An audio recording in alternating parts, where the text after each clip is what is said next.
नए साल की शुरुआत में अक्सर एक जोश होता है ना? हाँ बिल्कुल। इस साल पक्का वजन कम करूंगी, रोज किताब पढ़ूंगी, नया स्किल सीखूंगी, मतलब लिस्ट लंबी होती है। हाँ, लिस्ट तो बन जाती है। लेकिन फिर जनवरी खत्म होते होते वो जोश ठंडा क्यों पड़ जाता है?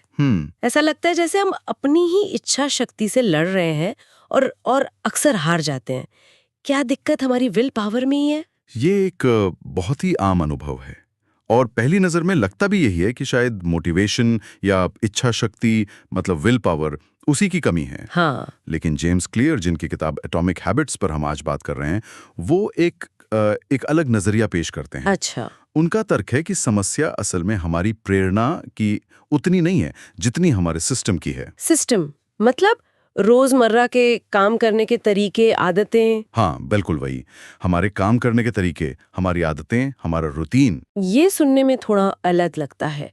तो मतलब सिर्फ लक्ष्य बनाना वो काफी नहीं है? नहीं, काफी नहीं है।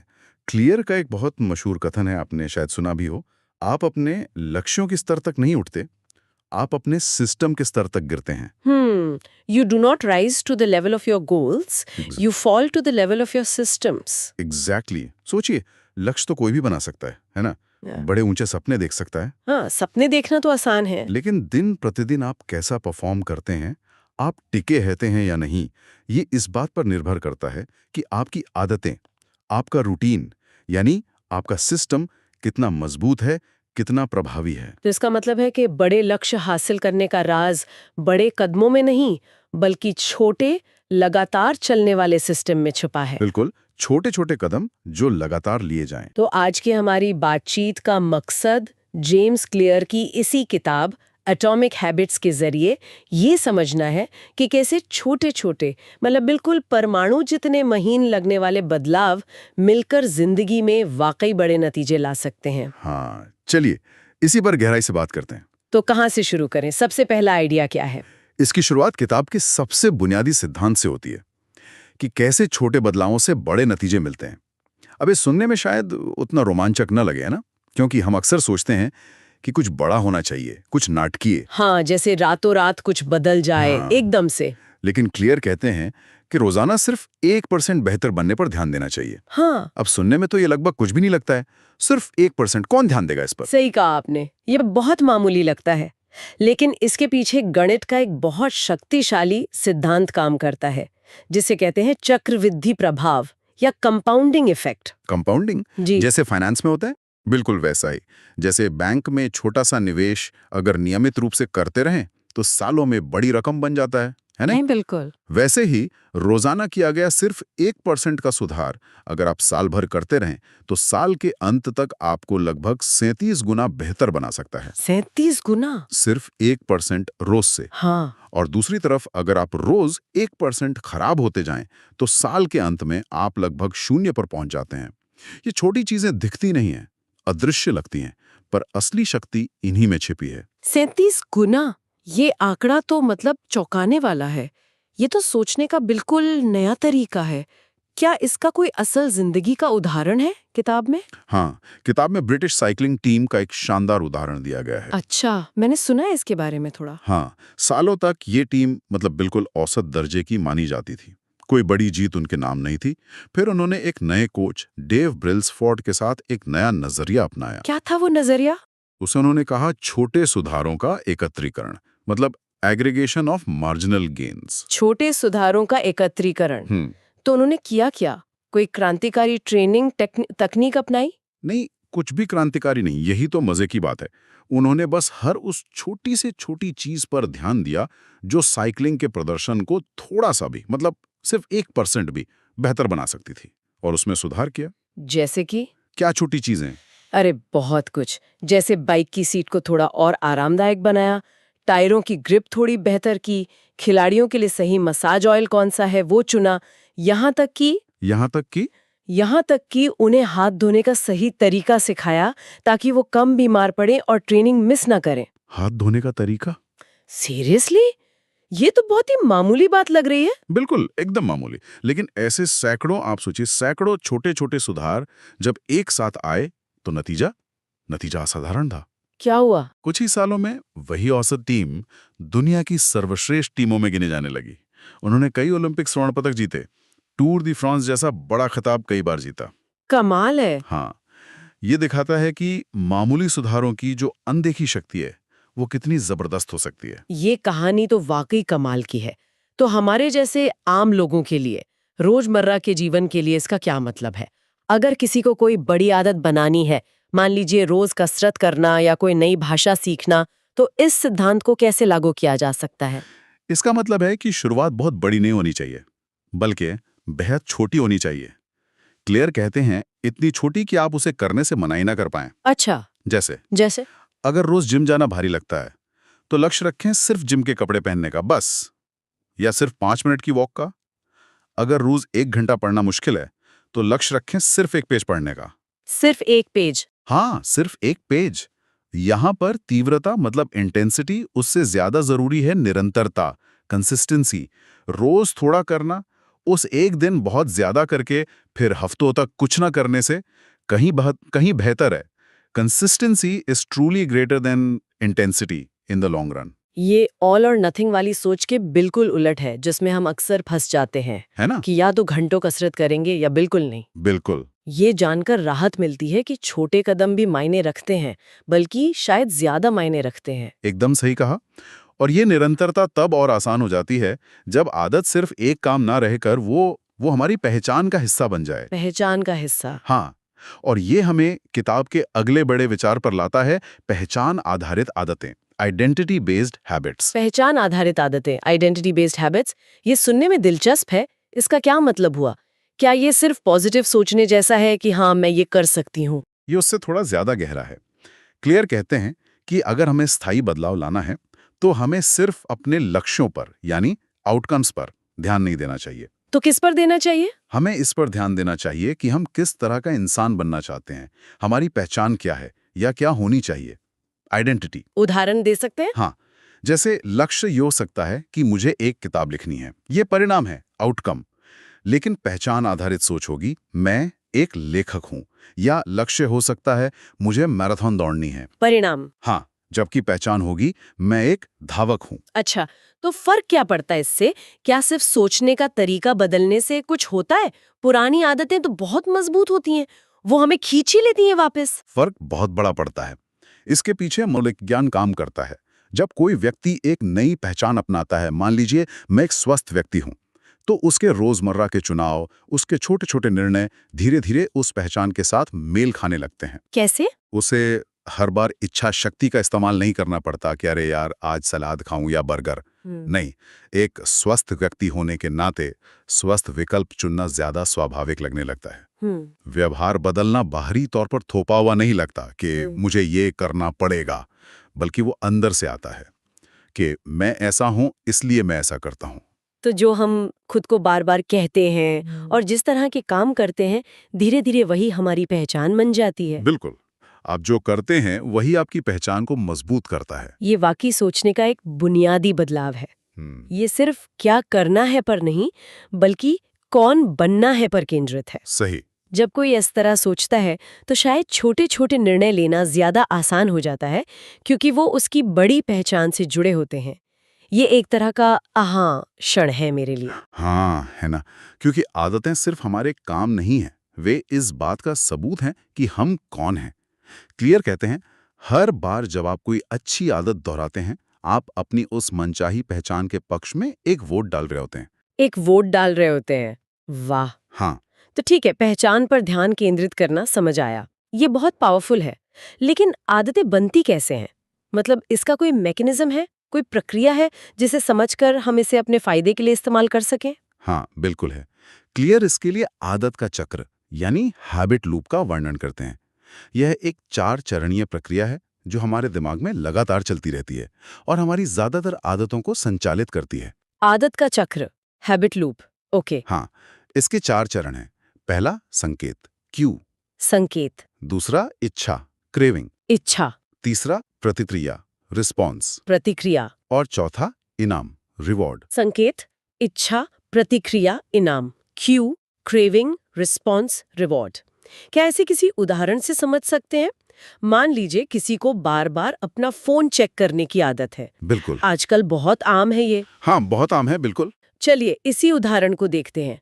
संकेत क्या हो सकता है? शायद फोन पर आया कोई नोटिफिकेशन की आवाज या वाइब्रेशन। या फिर हो सकता है सिर्फ बोरियत महसूस होना। हाँ, बोरियत या कोई मुश्किल काम सामने हो तो उससे बचने की इच्छा। बिल्कुल, ये सब संकेत हो सकते हैं।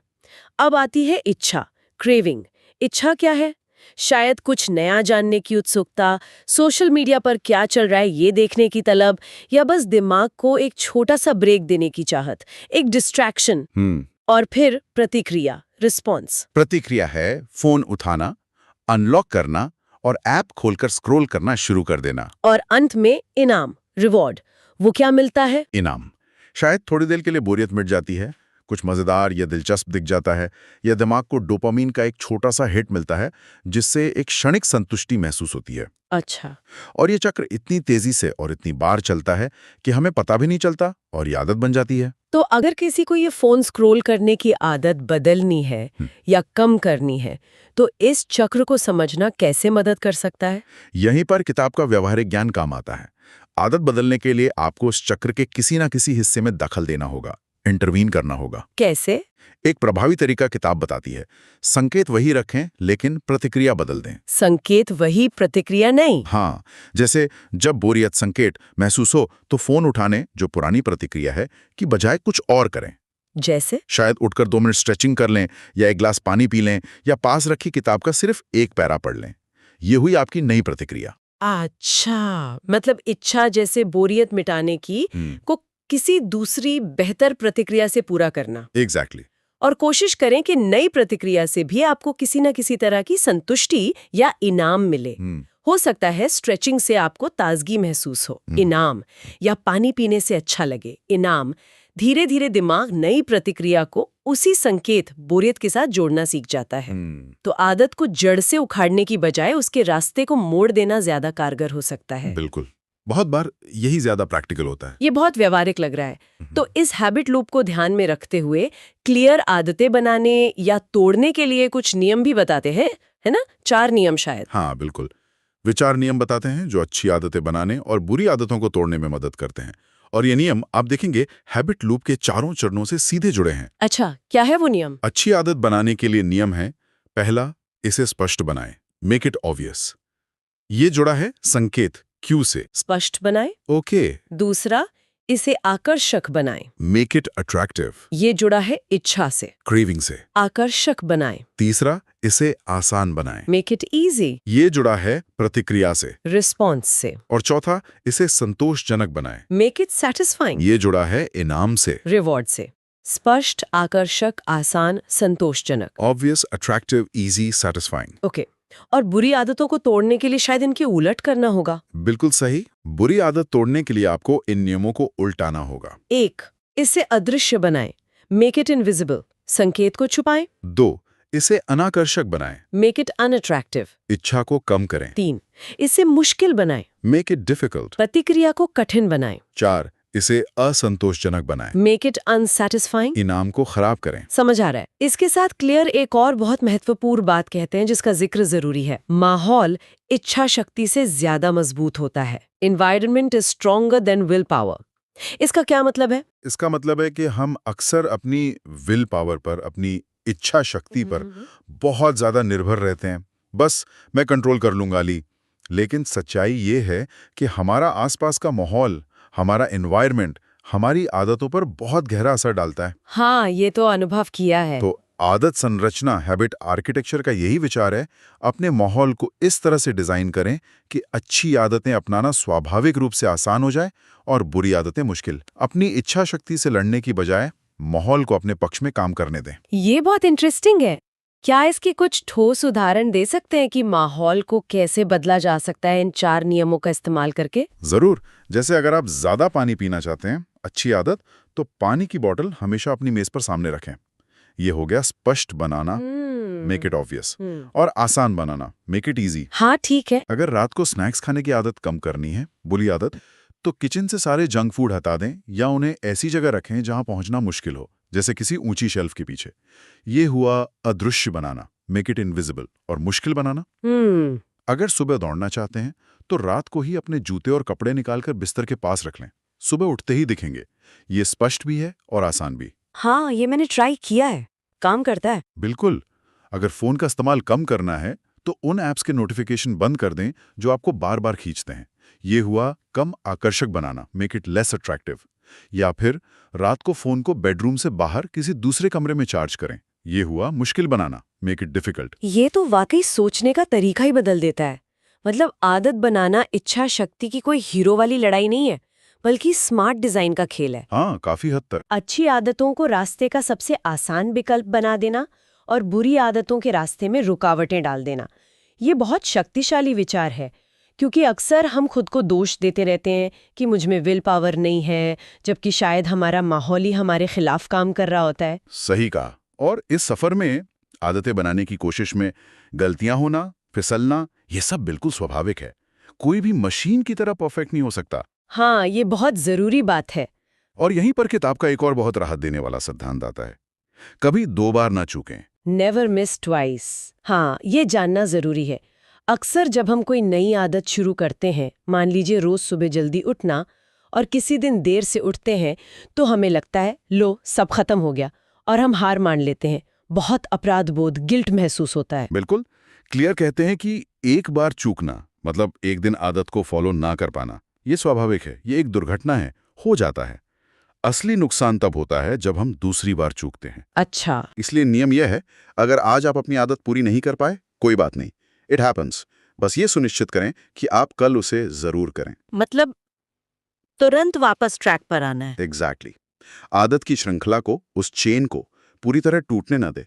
जल्दी से जल्दी वापस ट्रैक पर आना सबसे महत्वपूर्ण है। यहां भी वही बात आती है, निरंतरता पूर्णता से ज्यादा जरूरी है। Consistency is greater than perfection. एक खराब दिन को पूरे सफर पर हावी ना होने दें। ये बहुत ही मानवीय, बहुत ही फॉरगिविंग नजरिया है। परफेक्शन का दबाव हटाकर बस वापसी करने पर जोर देना। तो ये थे एटॉमिक हैबिट्स के कुछ मुख्य और बेहद व्यावहारिक विचार। अगर हम इस पूरी चर्चा को समेटे तो क्या कहेंगे, सार क्या है? देखिए, मूल संदेश मेरे ख्याल से यही है कि जीवन में जो बड़े बदलाव हम चाहते हैं, वे अक्सर किसी एक बड़े धमाके या रातों रात होने वाले चमत्कार का नतीजा नहीं होते। वे असल में छोटे, लगातार किए जाने वाले, लगभग अदृश्य लगने वाले कामों से बनी एक खामोश क्रांति की तरह होते हैं। ये रोजाना के उन 1% सुधारों का जमा होना है जिसके बारे में हमने बात की। ये अपनी पहचान को धीरे धीरे उस दिशा में ढालना है जिधर हम जाना चाहते हैं। ये अपने माहौल को समझदारी से डिजाइन करके अपनी इच्छा शक्ति का बोझ कम करना है, और ये परफेक्ट न होने पर भी हार न मानने और वापस ट्रैक पर आने की कला सीखना है। जब कोई इन छोटी परमाणु आदतों की शक्ति पर भरोसा करना सीखता है, तो जीवन शायद धीरे धीरे लेकिन निश्चित रूप से खुद ब खुद बेहतर दिशा में बदलने लगता है। ये सुनने में प्रेरणादायक होने के साथ साथ बहुत करने योग्य, बहुत अचीवेबल भी लगता है। बिल्कुल करने योग्य है, यही इसकी खासियत है। और यहाँ एक विचार छोड़ जाते हैं आगे सोचने के लिए। हाँ, जरूर। अगर आदतें हमारी पहचान बनाती हैं, जैसा कि किताब तर्क देती है, और हमारा माहौल हमारी आदतों को आकार देता है, तो सवाल ये उठता है कि कोई व्यक्ति अपने भविष्य के स्वरूप को, अपनी पहचान को डिजाइन करने में वास्तव में कितना नियंत्रण रखता है। गहरा सवाल है। क्या हम अपने माहौल और अपनी छोटी छोटी रोजमर्रा की आदतों को चुनकर सचमुच अपनी मनचाही पहचान गढ़ सकते हैं? या इसे दूसरे तरीके से सोचें, इस किताब के सिद्धांतों के अनुसार वो एक सबसे छोटी परमाणु आदत कौन सी हो सकती है जिसे कोई आज ही शुरू करे और जिसका आने वाले समय में सबसे बड़ा चक्रवृद्धि प्रभाव पड़े? हाँ, वो एक छोटा सा कदम क्या हो सकता है जिसके दूरगामी परिणाम हो? इस पर जरूर विचार कीजिएगा।